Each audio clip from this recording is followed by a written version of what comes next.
ഈ ദേവഹൂതിക്ക് ഒരു ജ്യേഷ്ഠത്തി ഉണ്ടായിരുന്നു, ആകൂതി എന്ന പേര്. ആകൂതിയെ വിവാഹം ചെയ്തത് രുചി എന്ന പ്രജാപതിയായിരുന്നു. അവരുടെ പുത്രനായി ഭഗവാൻ യജ്ഞൻ എന്ന പേരിൽ അവതരിച്ചു. ദേവഹൂതിയുടെ അനുജത്തിയായിരുന്നു പ്രസൂതി. ഈ പ്രസൂതിയെ വിവാഹം ചെയ്തത് ദക്ഷൻ എന്ന പ്രജാപതിയായിരുന്നു. ദക്ഷ പ്രജാപതിക്ക് പ്രസൂതിയിൽ 16 പുത്രിമാർ ജനിച്ചു. ശ്രദ്ധ, മൈത്രി, ദയ, ശാന്തി ഇങ്ങനെയൊക്കെയാണ് ആ പുത്രിമാരുടെ പേര്. നല്ല പേരാണ് കേട്ടോ. ഗൃഹസ്ഥന്മാർ കുട്ടികൾക്ക് പേരിടുമ്പോൾ നല്ല പേരിടണം, നല്ല അർത്ഥമുള്ള പേരിടണം, ശുഭപ്രതീക്ഷയ്ക്ക് വകയുള്ള പേരിടണം. അർത്ഥമില്ലാത്ത പേരിടരുത്. ഈ പേരിൽ എന്താ കാര്യം എന്ന് ചോദിച്ചാൽ പേരിലും കൊച്ചു കൊച്ചു കാര്യങ്ങളൊക്കെ ഉണ്ട്. എന്താപ്പോൾ ആറ്റുനോറ്റുണ്ടായ പെൺകുട്ടിക്ക് ശൂർപ്പണഖാന്ന് പേരിട്ടാൽ ദോഷമൊന്നുമില്ല. പേരിട്ടു എന്നുള്ളതുകൊണ്ട് അവൾ രാക്ഷസിയാവണം എന്നും നിർബന്ധമൊന്നുമില്ല. നല്ല പേരിട. ദക്ഷപ്രജാപതിയുടെ പുത്രിമാരുടെ പേരെന്തൊക്കെയാണെന്നോ?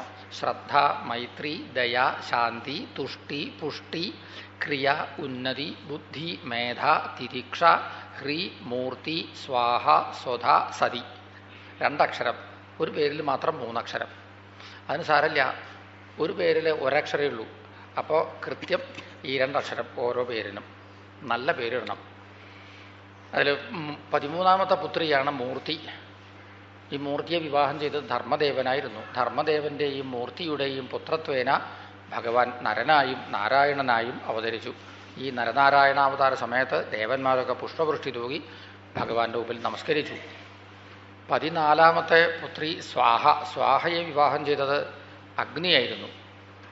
15ാമത് സ്വധ. സ്വധയെ വിവാഹം ചെയ്തത് പിതൃക്കൾ. 16ാമത്തെ പുത്രി സതീദേവി. സതീദേവിയെ വിവാഹം ചെയ്തത് സാക്ഷാൽ പരമശിവൻ തന്നെ. പുത്രൻ ജനിച്ചില്ല. അതിനു മുമ്പ് സതീദേവി ശരീരം വിട്ടുപോയി. എന്താ കാരണം? ദക്ഷപ്രജാപതിയുടെ അഹങ്കാരത്തിൻ്റെ വലിപ്പം. അല്ലാണ്ട് വേറൊന്നും പറയാനില്ല. എന്നിട്ട് ദക്ഷയാഗം കഥ പറയാൻ തുടങ്ങി. അക്കാലത്ത് പ്രജാപതിമാർ ഒരു സത്രം നടത്തണം എന്ന് തീരുമാനിച്ചിരുന്നു. സത്രം ആരംഭിച്ചു. ദേവന്മാരെല്ലാം ആ സത്രശാലയിലുണ്ടായിരുന്നു. ബ്രഹ്മാവ്, ശിവൻ ഒക്കെ ഉണ്ടായിരുന്നു അവിടെ. ആ സത്രം നടന്നുകൊണ്ടിരിക്കെ ദക്ഷൻ അവിടേക്ക് കയറി ചെന്നു. ദക്ഷൻ കണ്ടാൽ സൂര്യനെപ്പോലെ തേജോമയനാണ്. ദൃഷ്ട്വ അർക്കമിവരോചിഷ. കണ്ടപ്പോൾ എല്ലാവരും അങ്ങോട്ട് എണീറ്റു. പക്ഷേ ബ്രഹ്മാവും ശിവനും മാത്രം എണീറ്റില്ല. ശിവൻ എണീറ്റില്ല എന്ന് വന്നപ്പോൾ ദക്ഷന് വല്ലാണ്ട് ദേഷ്യം വന്നു. അവിടെ വച്ച് ശിവനെ അങ്ങോട്ട് നിന്ദിക്കാൻ തുടങ്ങി. ശിവനിന്ദ കണ്ട് ആളുകൾ ചെവി പൊത്തിപ്പിടിച്ചു. അപ്പോൾ ശിവന്റെ ഭൂതഗണങ്ങളിൽ ചിലർക്ക് സഹിച്ചില്ല. നന്ദികേശൻ എണീറ്റെന്ന് മറുപടി പറയാൻ തുടങ്ങി. ദക്ഷൻ്റെ പിന്നിലും ഉണ്ടായിരുന്നു ചില ആളുകൾ, ഭൃഗുവിനെ പോലെ. അവരും എണീറ്റു. അപ്പം അത് വലിയ അങ്ങോട്ടും ഇങ്ങോട്ടുള്ള വാക്കേറ്റമായിട്ട് അങ്ങോട്ട് മാറി. ഒടുവിൽ ദക്ഷൻ ശിവനെ ശപിച്ചു. മേലിൽ ആരെങ്കിലും യജ്ഞം ചെയ്യുന്നുണ്ടെങ്കിൽ ഈ ഹവിർഭാഗം സ്വീകരിക്കാൻ ശിവന് അർഹതയില്ലാതെ പോട്ടെ എന്ന്. ഇത് കേട്ടപ്പോൾ നന്ദികേശ്വരൻ തിരിച്ചടിച്ചു. ഈ പറഞ്ഞത് അഹങ്കാരത്തിൻ്റെ തല കൊണ്ടാണ്. തൻ്റെ ഈ തല പോയിട്ട് ആടിൻ്റെ തല വരട്ടെ എന്ന് ഇങ്ങോട്ടും ശാപം. ദക്ഷൻ അവിടുന്ന് ഇറങ്ങി അങ്ങോട്ട് പോവുകയും ചെയ്തു. പിന്നെ അവിടുന്ന് ആ സത്രം വളരെ ഭംഗിയായിട്ട് നിറവേറി. അത് അവഭൃത സ്ഥാനത്തോടു കൂടി സമാപിച്ചു. ഈ ദക്ഷൻ്റെ കഥ പണ്ടെന്നോ നടന്നതാണ് എന്ന് മാത്രം വിചാരിച്ചാൽ പോരാ. ഇപ്പോഴും ഉണ്ട് അവിടെ ഇവിടെയൊക്കെ ഇങ്ങനെ ദക്ഷൻ്റെ കഥ നടക്കുന്നുണ്ട്. ഈ അഹങ്കാരികൾ ഒരു സ്ഥലത്തേക്ക് അങ്ങോട്ട് വന്നാൽ പിന്നെ ആകെ ഒരു അലങ്കോലമാണ്. അവരിറങ്ങി പോകുന്നത് വരെ. പോയാൽ മുമ്പത്തെ പോലെ തന്നെ ഭംഗിയായിട്ട് നടക്കുകയും ചെയ്യും. ഇപ്പം എന്തായി? ഇനി മുതൽക്ക് ആരെങ്കിലും യജ്ഞം ചെയ്യുന്നുണ്ടെങ്കിൽ ശിവന് ഹവിർഭാഗം കൊടുക്കാൻ പാടില്ല. ശിവന് ഹവിർഭാഗം കൊടുക്കാതെ കണ്ടൊരു യജ്ഞം ചെയ്താൽ അത് യജ്ഞമാവുമോ? ആവില്ല. മാലോകർക്കൊക്കെ അതറിയാം. എന്നാൽ ദക്ഷൻ്റെ ആജ്ഞയെ ധിക്കരിച്ചുകൂടെ എന്നാണെങ്കിൽ അതിന് ധൈര്യവും പോരാ. ലോകത്തിലൊരിടത്തും യജ്ഞത്തിൻ്റെ ഏർപ്പാടേ ഇല്ലാതെ കണ്ടായി. ദക്ഷൻ നിശ്ചയിച്ചു ശിവന് ഹവിർഭാഗം കൊടുക്കാത്ത യജ്ഞം താൻ തന്നെ ഉദ്ഘാടനം ചെയ്ത് ലോകത്തിന് കാട്ടിക്കൊടുക്കാം എന്ന്. എന്നിട്ട് ദക്ഷൻ യാഗം ആരംഭിച്ചു എന്നാണ് പിന്നത്തെ കഥ. ദക്ഷൻ എന്നിട്ട് ആദ്യം വാജപേയം എന്ന യാഗം ചെയ്തു. അത് കഴിഞ്ഞ് പിന്നെ അതിഗംഭീരമായിട്ടുള്ളൊരു യാഗം, ബൃഹസ്പതി ശവം എന്ന് അതിന് പേര്. ലോകത്തിലെല്ലാ ദിക്കിലും ക്ഷണക്കത്ത് കൊടുത്തയച്ചു. കൈലാസത്തിൽ മാത്രം ക്ഷണമില്ല. സതീദേവി കൈലാസത്തിലിരുന്നുകൊണ്ട് ഒരിക്കൽ ആകാശത്തിലേക്ക് നോക്കിയപ്പോൾ ദേവസുന്ദരിമാർ ഭർത്താക്കന്മാരോടുകൂടി കഴുത്തു നിറയെ മാലകളും കൈ നിറയെ വളകളും ഒക്കെ ധരിച്ച് അങ്ങനെ വർത്തമാനം പറഞ്ഞു പോണത് കാണാനിട വന്നു. അവരുടെ മുഖത്തു നിന്നാണ് സതീദേവി മനസ്സിലാക്കിയത് തൻ്റെ പിതാവ് ഒരു യജ്ഞം തുടങ്ങിയിട്ടുണ്ട് എന്ന്. ശരിക്ക് സതീദേവിക്കും ഒരാഗ്രഹം തോന്നി ഭർത്താവിൻ്റെ കൈ പിടിച്ചുകൊണ്ട് ഇങ്ങനെ അങ്ങോട്ട് സഞ്ചരിക്കാൻ. പക്ഷെ അദ്ദേഹം പുറപ്പെടുന്നത് കാണാനുമില്ല. അദ്ദേഹത്തിൻ്റെ ഇടയ്ക്ക് ചെന്നിട്ട് പറഞ്ഞു, പ്രജാപതയസ്ഥയെ ശുശുരസ്യ സമ്പ്രദം, അവിടുത്തെ ശുശുരൻ ഒരു യജ്ഞം തുടങ്ങിയിട്ടുണ്ടത്രേ, നമുക്ക് അതിൽ പങ്കെടുക്കാൻ അങ്ങോട്ട് ചെല്ലണ്ടേ? ഇതേ നോക്കൂ, മുകളിലേക്ക് നോക്കൂ, ദേവസുന്ദരിമാർ ഭർത്താക്കന്മാരോടുകൂടി ഇങ്ങനെ യാത്ര ചെയ്യണു. എനിക്കും അങ്ങോട്ടുകൂടി ഇങ്ങനെ യാത്ര ചെയ്യണം എന്ന് എനിക്ക് വളരെ ആഗ്രഹമുണ്ട്. വിവാഹത്തിന് ശേഷം ഇതേവരെ സഹോദരിമാരെയും ഭർത്താക്കന്മാരെയും ഒരുമിച്ച് നമ്മൾ കാണുണ്ടായിട്ടില്ല. നമ്മൾ രണ്ടുപേരും കൂടി ആ യജ്ഞസദസ്സിലേക്ക് അങ്ങോട്ട് ചെന്നാൽ എല്ലാവരും ഒരുമിച്ച് കാണാം. നമ്മൾ ഒരുമിച്ച് അങ്ങനെ ചെന്നാൽ അവരെല്ലാവരും നമ്മെ അവിടെ വെച്ച് മാനിക്കുകയും ചെയ്യും. അങ്ങക്ക് അതൊന്നും വലിയ കാര്യമൊന്നും അല്ലായിരിക്കാം, എന്നാലും സദസ്സിൽ വെച്ച് ഒരു മാന്യത കിട്ടുക എന്ന് വെച്ചാൽ എനിക്കത് വലിയ കാര്യമാണ്. അതുകൊണ്ട് പുറപ്പെടൂ. പിന്നെ ക്ഷണം കിട്ടിയിട്ടില്ല, അതൊന്നും സാരമൊന്നുമില്ല. മകൾക്ക് അച്ഛൻ്റെ അടുക്കലേക്ക് ചെല്ലാൻ ക്ഷണം കിട്ടിയിട്ട് വേണോ? പുറപ്പെടും, നമുക്ക് ഒരുമിച്ച് അങ്ങോട്ട് പോവാം. അദ്ദേഹം അപ്പം പറഞ്ഞു, നിൻ്റെ അച്ഛൻ യജ്ഞം എന്ന പേരും പറഞ്ഞുകൊണ്ട് എന്തോ ചിലതൊക്കെ കാട്ടിക്കൂട്ടണു എന്ന് മാത്രമേ ഉള്ളൂ. അതിൻ്റെ ഉദ്ദേശം തന്നെ നമ്മെ അവമാനിക്കുക എന്നതാണ്. അന്ന് ആ പ്രജാപതിമാരെ സത്രസ്ഥലത്ത് വെച്ച് എത്ര കൂർത്ത വാക്ക് പറഞ്ഞിട്ടാണോ എന്നെ ശകാരിച്ചത്. അതിന് ഭാഗത്തിന് ഞാൻ തെറ്റൊന്നും ചെയ്തില്ല. നിൻ്റെ അച്ഛൻ വന്നപ്പോൾ ഞാൻ എണീറ്റില്ല എന്നൊരൊറ്റ കാരണം, അതിൻ്റെ പേരിലാണ് എന്നെ ശകാരിച്ചത് മുഴുവനും. ശത്രുക്കളുടെ കൂരമ്പ് മേലിൽ കൊണ്ടാൽ വേദന സഹിക്കാം, പക്ഷേ കൂർത്ത വാക്ക് മനസ്സിലങ്ങോട്ട് വന്ന് കയറിയാൽ ആ വേദന പിന്നെ മാറലില്ല. അതുകൊണ്ട് പോയാൽ ഒട്ടും ശരിയാവും എന്നെനിക്ക് തോന്നുന്നില്ല. ഞാൻ ഏതായാലും വരില്ല. ഞാൻ പറഞ്ഞത് മാനിക്കാതെ കണ്ട് നീ അവിടേക്ക് ചെല്ലുകയാണെങ്കിൽ നിന്നെ ആളുകൾ മാനിക്കുന്നതിന് പകരം നിനക്ക് അവമാനമാവും നേരിടേണ്ടാവുക. ഇഷ്ടമല്ലാത്തത് പലതും കാണേണ്ടതായിട്ട് വരും. മരണം വരെ സംഭവിക്കാൻ സാധ്യതയുണ്ട്. ഇത്രയും വരെ അദ്ദേഹം പറഞ്ഞു. പിന്നെ ഒന്നും മിണ്ടിയതുമില്ല. സതി പിന്നെയും പറഞ്ഞു നോക്കി പുറപ്പെടുമെന്ന്. അദ്ദേഹം ഒന്നും മിണ്ടിയില്ല, അനങ്ങിയില്ല. അങ്ങനെ ചിന്മുദ്രം സ്വീകരിച്ച് കണ്ണടച്ചുകൊണ്ടിരുന്നു. സതി അവിടെ നിന്ന് അങ്ങോട്ട് ഇറങ്ങി. പക്ഷേ ഇറങ്ങിയപ്പോൾ ഒറ്റയ്ക്ക് പോകാൻ വയ്യ. വിവാഹത്തിന് ശേഷം ഒരുമിച്ചല്ലാതെ കണ്ടൊരു ദിക്കിലേക്ക് പോവുകയുണ്ടായിട്ടില്ല. വീണ്ടും തിരിച്ചു വന്നു. പിന്നെയും പറഞ്ഞു പുറപ്പെടുമെന്ന്. അപ്പോഴും അദ്ദേഹം ഒന്നും മിണ്ടിയില്ല. വീണ്ടും പുറത്തേക്കിറങ്ങി വീണ്ടും തിരിച്ചു വന്നു. ഇങ്ങനെ ഇപ്പോൾ ദ്വിധാ സതി, പിന്നെ 2 സതി ഉണ്ടെന്ന് തോന്നും. എങ്ങനെയായാലും അച്ഛൻ്റെ യജ്ഞത്തിൽ പങ്കെടുക്കണം എന്ന് വാശി പിടിക്കുന്ന ഒരു സതി, ഭർത്താവിനോട് വേർപിരിയുവയ്യ എന്ന് വിചാരിക്കുന്ന പതിവ്രതയായ വേറൊരു സതി. 2 സതികളുണ്ട് ഇവിടെ എന്ന് തോന്നും. പുറത്തേക്ക് ഇറങ്ങിപ്പോവും, അത് കഴിഞ്ഞാൽ വീണ്ടും തിരിച്ചു വരും. ഇങ്ങനെ പല പ്രാവശ്യം ഉണ്ടായി. അദ്ദേഹം ഒപ്പം വരില്ല എന്ന് തീർച്ചയായപ്പോൾ ഒറ്റയ്ക്ക് കാളപ്പുറത്ത് കയറി അവിടുന്ന് പുറപ്പെട്ടു. ഭൂതഗണങ്ങൾ ഇതിങ്ങനെ നിരീക്ഷിച്ചു. ഇതിലെന്തോ പന്തികേടുണ്ട് എന്ന് അവർക്ക് മനസ്സിലായി. അവരും പിന്നാലെ പുറപ്പെട്ടു. സതി ദക്ഷൻ്റെ യജ്ഞശാലയിലേക്ക് ചെന്നു. അമ്മയും സഹോദരിമാരും കുശലം പറയാൻ വന്നു. ദക്ഷനോ സതിയെ കണ്ടപ്പോൾ കണ്ണങ്ങട് തുറിച്ചു മിഴിച്ചു, പുലികക്കൊടി വളച്ചു, ചുണ്ട് കടിച്ചു. യജ്ഞദീക്ഷിതനായതുകൊണ്ട് ഒന്നും സംസാരിച്ചില്ല എന്ന് മാത്രം. എന്നാലും അവിടെ ഇരുന്നു. അവമാനിതയാണ് എങ്കിലും പിന്നെ നോക്കി ഇവിടുത്തെ ഏർപ്പാടുകൾ എന്തൊക്കെയാണ് എന്ന്. അപ്പം കണ്ടു, അരുദ്രഭാഗം തം അപേക്ഷിച്ച് അധ്വരം. രുദ്രന് ഭാഗമില്ലാത്തതാണ് ഈ യജ്ഞം. അധർമ്മം ചെയ്താൽ മാത്രമല്ല പാപമുള്ളൂ, അധർമ്മം ചെയ്യണത് കണ്ടിട്ട് അരുത് എന്ന് പറഞ്ഞില്ലെങ്കിൽ അതും പാപമാണ്. അങ്ങനെ ഒരു പാപം തന്നെ ബാധിക്കരുത്. അവിടെ വച്ച് സതി എല്ലാവരും കേൾക്കാൻ പാകത്തിന് ഉറക്കെ വിളിച്ചു പറഞ്ഞു, നയസ്യലോകേസ്തതിശായന. അച്ഛൻ എന്താ ഈ ചെയ്യണത്? ശിവനെ നിന്ദിക്കുകയെ. അദ്ദേഹത്തിന് തുല്യനായി ഇന്നോളം ആരും ജനിച്ചിട്ടില്ല. അദ്ദേഹത്തിനെ അതിശയിക്കുന്നവനായി ഇന്നോളം ആരും ജനിച്ചിട്ടില്ല, ജനിക്കുകയും ഇല്ല. അതാണ് അദ്ദേഹത്തിൻ്റെ മാഹാത്മ്യം. ഇത് ചെയ്യാൻ അച്ഛനെ ഉപദേശിച്ചതാരാ? അച്ഛൻ്റെ അഭ്യുദയകാംക്ഷികളോ സുഹൃത്തുക്കളോ ബന്ധുക്കളോ ആണെന്ന് പറയാൻ വയ്യ. അച്ഛൻ്റെ ശത്രുക്കൾ ആരെങ്കിലും ആയിരിക്കും എന്ന് വേണം പറയാൻ. അതുകൊണ്ട് ഇത് നിർത്തണം. അദ്ദേഹത്തിൻ്റെ മാഹാത്മ്യം അച്ഛൻ അറിഞ്ഞുകൂടാ. പവിത്രകീർത്തിം തം അലംഘ്യശാസനം. അദ്ദേഹം എത്ര കരുണാവാരിധിയാണെന്നോ. ഭഗവാന്റെ മഹാദേവൻ്റെ കാരുണ്യത്തിനെ കുറിച്ച് ഉള്ള അനേകം കഥകളിലൊന്ന് സുന്ദരമൂർത്തി നായനാർ എന്ന ഒരു വലിയ ഭക്തനുണ്ടായിരുന്നു തമിഴ്നാട്ടിൽ. അദ്ദേഹം മധുരയിലാണ് താമസിച്ചുകൊണ്ടിരുന്നത്. അദ്ദേഹം അങ്ങനെ തെരുവിൽ കൂടി ഇങ്ങനെ നടക്കുന്ന സമയത്ത് ആ തെരുവിൻ്റെ 2 ഭാഗത്ത് വീടുകളുണ്ടായിരുന്നു. ഒരു വീട്ടിൽ വലിയ ഉത്സവം, ബന്ധുക്കളൊക്കെ വന്നിട്ടുണ്ട്, എല്ലാവർക്കും പരമസന്തോഷം. മറുവശത്ത് ഒരു വീട്ടിൽ ആകെ ഒരു മൂകത. ആ ദുഃഖിത കുടുംബത്തിലേക്ക് അദ്ദേഹം ചെന്ന് കയറി. എന്താ ദുഃഖ കാരണം എന്ന് ചോദിച്ചു. അപ്പോൾ അവിടുത്തെ അച്ഛനും അമ്മയും പറഞ്ഞു, ഇന്നിപ്പോൾ അങ്ങേ ഭാഗത്ത് എന്താണെന്നോ ഈ ആളുകളൊക്കെ ഒരുമിച്ച് ചേർന്നത് അവിടെ ഒരു ബാലൻ്റെ ജന്മദിനം ആണ്. അപ്പോൾ ബന്ധുക്കളെല്ലാവരും വന്ന് സന്തോഷമായിട്ട് അതിൽ പങ്കെടുക്കുകയാണ്.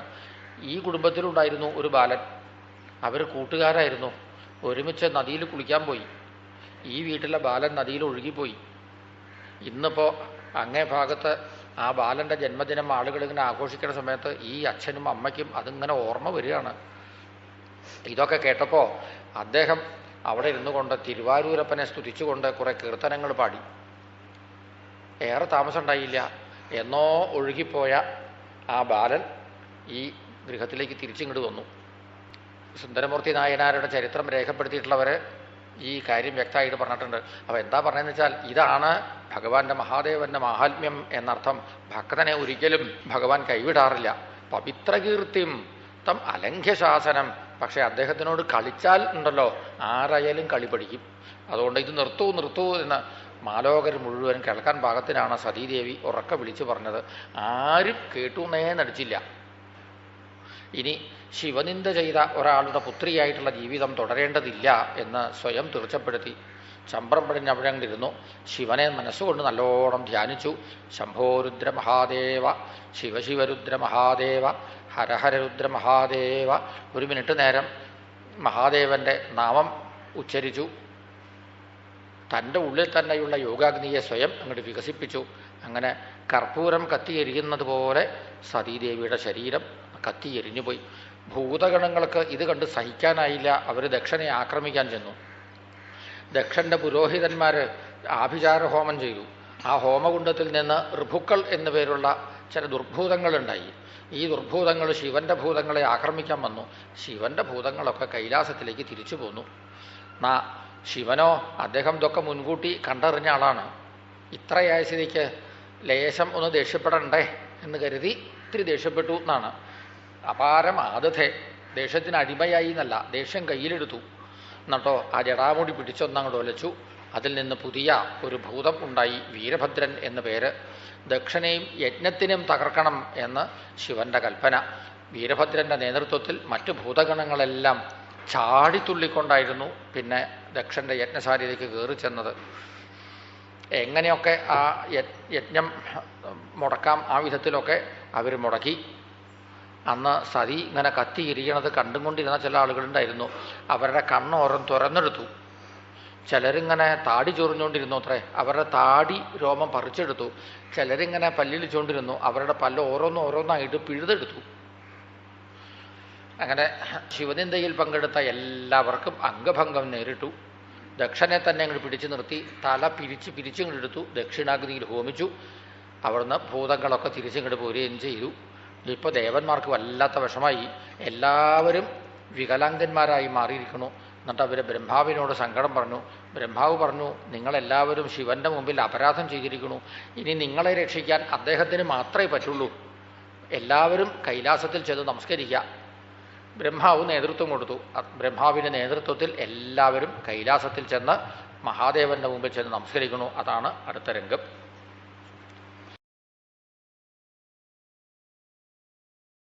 ബ്രഹ്മാവിൻ്റെ നേതൃത്വത്തിൽ എല്ലാവരും കൈലാസത്തിൽ ചെന്നു ശിവന്റെ മുമ്പിൽ വീണ്ടും നമസ്കരിച്ചു. എല്ലാവർക്കും വേണ്ടി ശിവനോട് രണ്ട് വാക്ക് ബ്രഹ്മാവ് സംസാരിച്ചു. ശിവന് ആവിർഭാഗം സമർപ്പിച്ചുകൊണ്ട് ഉള്ള യജ്ഞം വീണ്ടും ആരംഭിക്കണം. അതിന് ദക്ഷനെ ജീവിപ്പിക്കണം. പോരാ, ഈ ദേവന്മാരൊക്കെ അംഗഭംഗം വന്നവരാണ്. ഇപ്പോൾ എല്ലാവർക്കും പണ്ടത്തെ പോലെ അംഗവൈകല്യമൊക്കെ തീർന്ന് എല്ലാവരും സുഖമാവണം. ബ്രഹ്മാവിൻ്റെ ഈ വാക്ക് കേട്ട് ശിവൻ പ്രതികരിച്ചു. എനിക്ക് പ്രത്യേകിച്ച് ആരോടും രാഗമോ ദ്വേഷമോ ഒന്നുമില്ല. ഓരോരുത്തരും അവനവൻ്റെ കർമ്മഫലം അനുഭവിക്കണു എന്ന് മാത്രം. ദക്ഷൻ്റെ കർമ്മഫലം അനുഭവിച്ചു എന്ന് കരുതിയാൽ മതി. എല്ലാവരും യജ്ഞശാലയിലേക്ക് വരിക. ഞാനും യജ്ഞശാലയിലേക്ക് വരികയായി. ശിവന്റെ വാക്കനുസരിച്ച് എല്ലാവരും യജ്ഞശാലയിലേക്ക് പുറപ്പെട്ടു. ശിവൻ ആ യജ്ഞശാലയിൽ വന്നു. ദക്ഷന്റെ ഉടലിനോട് ഒരു ആടിൻ്റെ തല അവിടെ ചേർത്ത് വെച്ചു. കൈകൊണ്ടൊന്ന് തലോടി. ദക്ഷൻ വീണ്ടും ഉണർന്നെഴുന്നേറ്റു. ആ ആടിൻ്റെ തല കൊണ്ട് ശിവനെ സ്തുതിക്കാൻ തുടങ്ങി. ഭൂയാൻ അനുഗ്രഹ, അത് പറഞ്ഞുകൊണ്ടാണ് ദക്ഷൻ സ്തുതിക്കണത് തന്നെ. അവിടുന്ന് എന്നെ ശിക്ഷിക്കുകയല്ല ചെയ്തത്, എന്നെ അനുഗ്രഹിക്കുകയാണ് ചെയ്തത് എന്ന് പറഞ്ഞുകൊണ്ടാണ് സ്തുതി. ഇനി എപ്പോഴെങ്കിലും ഞാൻ വഴിതെറ്റി പോവുകയാണെങ്കിൽ അപ്പോഴൊക്കെ എന്നെ ശിക്ഷിച്ചിട്ടായാലും അവിടുന്ന് നന്നാക്കി എടുക്കണേ. അതും കൂടി ശിവനെ ഏൽപ്പിച്ചു. ഇപ്പോൾ അദ്ദേഹത്തിന് വല്ലാതെ പശ്ചാത്താപം തോന്നുന്നുണ്ട്. താൻ ഒരു പരുക്കനായിട്ട് പെരുമാറിയത് കൊണ്ടാണല്ലോ തൻ്റെ ആ ഓമന മകൾ ദഹിച്ചു പോയത്. അതൊക്കെ ഓർക്കുമ്പോൾ വലിയ വിഷമം. അവിടെ വച്ച് ശിവന്റെ നിർദ്ദേശപ്രകാരം ദക്ഷൻ യജ്ഞം വീണ്ടും ആരംഭിച്ചു. മഹാവിഷ്ണുവിന് വേണ്ടി പുരോടാശം സമർപ്പിച്ചു. അതോടുകൂടി ഭഗവാൻ അവിടെ പ്രത്യക്ഷനാവുകയും ചെയ്തു. തലയിൽ നല്ല പൊന്മയമായ കിരീടമൊക്കെ ചാർത്തി, നല്ല ഒന്നാം തരം മഞ്ഞപ്പട്ടുമൊക്കെ ധരിച്ച്, മേലാസകലം സ്വർണ്ണാഭരണങ്ങളും അണിഞ്ഞുകൊണ്ട് പ്രത്യക്ഷപ്പെട്ട ആ ഭഗവാനെ കണ്ടാൽ ഇപ്പം എന്താ തോന്നുക? അതും 8 കൈകളോടുകൂടി കണ്ടാൽ ഒരു കണിക്കൊന്ന മരം അടിമുടി ഇങ്ങനെ പൂത്ത് നിൽക്കുകയാണോ എന്ന് തോന്നിപ്പോകും. എല്ലാവരും എഴുന്നേറ്റ് നമസ്കരിച്ച് അങ്ങോട്ട് സ്തുതിക്കാൻ തുടങ്ങി. ഓരോരുത്തരും ഓരോ ശ്ലോകം കൊണ്ട് ഭഗവാനെ സ്തുതിച്ചു. സ്തുതിയൊക്കെ കേട്ട് സന്തുഷ്ടനായ ഭഗവാൻ ദക്ഷനെ മുൻനിർത്തിക്കൊണ്ട് ലോകത്തിന് എല്ലാവർക്കും വേണ്ടി ഒരു ഉപദേശം. അഹം ബ്രഹ്മാച സർവശ്ച ജഗത കാരണം പരം. ഇതാണ് ഭഗവാൻ പറഞ്ഞത്. ശിവൻ വേറെ, ബ്രഹ്മാവ് വേറെ, ഞാൻ വേറെ എന്ന് ആരും വിചാരിക്കരുത്. സൃഷ്ടി, സ്ഥിതി, സംഹാരം ഇത് മൂന്നും നടക്കണം. അതിനുവേണ്ടി 3 മൂർത്തികൾ സ്വീകരിച്ചിരിക്കുന്നു എന്ന് മാത്രമേ ഉള്ളൂ. അതുകൊണ്ട് ഇവിടെ 3 പേരില്ല, 1 മാത്രമേ ഉള്ളൂ എന്ന് മനസ്സിലാക്കണം. കയ്യും കാലും തമ്മിൽ തല്ല അങ്ങനെ പതിവില്ലോ. ശിര പാണ്യാദിഷു, കയ്യും കാലും തമ്മിൽ തല്ലില്ല. ഒരാളുടെ തന്നെ അവയവങ്ങളാണ് ഇതൊക്കെ. ഇതുപോലെയാണ് ശിവനും ബ്രഹ്മാവും ഞാനും. ഇങ്ങനെ ലോകത്തിലെല്ലാവരും കേൾക്കാൻ പാകത്തിനായിരുന്നു ഭഗവാന്റെ ഉപദേശം. ഭഗവാന്റെ സന്നിധിയിൽ വെച്ച് ദക്ഷൻ വീണ്ടും യാഗം ആരംഭിച്ചു. അത് സമംഗളം പര്യവസാനിക്കുകയും ചെയ്തു. ഇതിന്നൊരു കാര്യം തീർച്ച, ഭഗവാന്റെ സാന്നിധ്യമുണ്ടോ? ഉണ്ടെങ്കിൽ യജ്ഞം സമംഗളം പര്യവസാനിക്കും. നേരെ മറിച്ച് ഭഗവാന്റെ സാന്നിധ്യം ഇല്ലാതെ വന്നാൽ അത് യജ്ഞമാവില്ല, അത് അലങ്കോലപ്പെടുകയും ചെയ്യും തീർച്ച. അന്ന് ഈ ശിവനിന്ദയിൽ പങ്കെടുത്തത് കൊണ്ട് ചില ആളുകൾക്ക് അംഗഭംഗം നേരിട്ടു എന്ന് പറഞ്ഞല്ലോ. മിക്കവാറും അതാത് അവയവങ്ങളെല്ലാം ശിവൻ തന്നെ വീണ്ടും കൊടുത്തു ദേവന്മാർക്ക്. മിക്കവാറുമാണ്, പൂർണ്ണമായിട്ടും പണ്ടത്തെ പോലെ ആക്കിയില്ല. എന്തിന്? കുറച്ച് ബാക്കി വെച്ചു എന്നല്ലേ, ഒരു പഴയ ഓർമ്മ ബാക്കി ഉണ്ടാവണം. അതിനുവേണ്ടി തന്നെ ശിവനിന്ദയിൽ പങ്കെടുത്താൽ ഇതാണ് ഫലം എന്ന് കാണുന്ന ആളുകൾക്ക് ഒരു മുന്നറിയിപ്പും ഉണ്ടാവണം.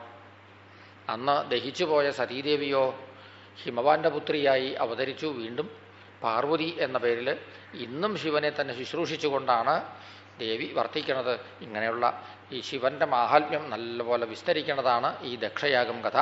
ഇത് അനുസ്മരിക്കുന്നത് പോലും പുണ്യം എന്ന് പറഞ്ഞുകൊണ്ടാണ് ആ കഥ ഇവിടെ നിർത്തിയത്. ഇപ്പോൾ ആ ആദിമ മനുഷ്യനായ സ്വയംഭുവന്റെ ആകൂതി, ദേവഹൂതി, പ്രസൂതി എന്നീ 3 പുത്രിമാരുടെയും കഥ പറയുക കഴിഞ്ഞു. ഇനി പുത്രന്മാരുടെ കഥ പറയാൻ ബാക്കിയുണ്ട്. ആദ്യം പറയാൻ പോണത് 2ാമത്തെ പുത്രനായ ഉത്താനപാദന്റെ കഥ. അത് അടുത്ത അധ്യായത്തിൽ കേൾക്കാം.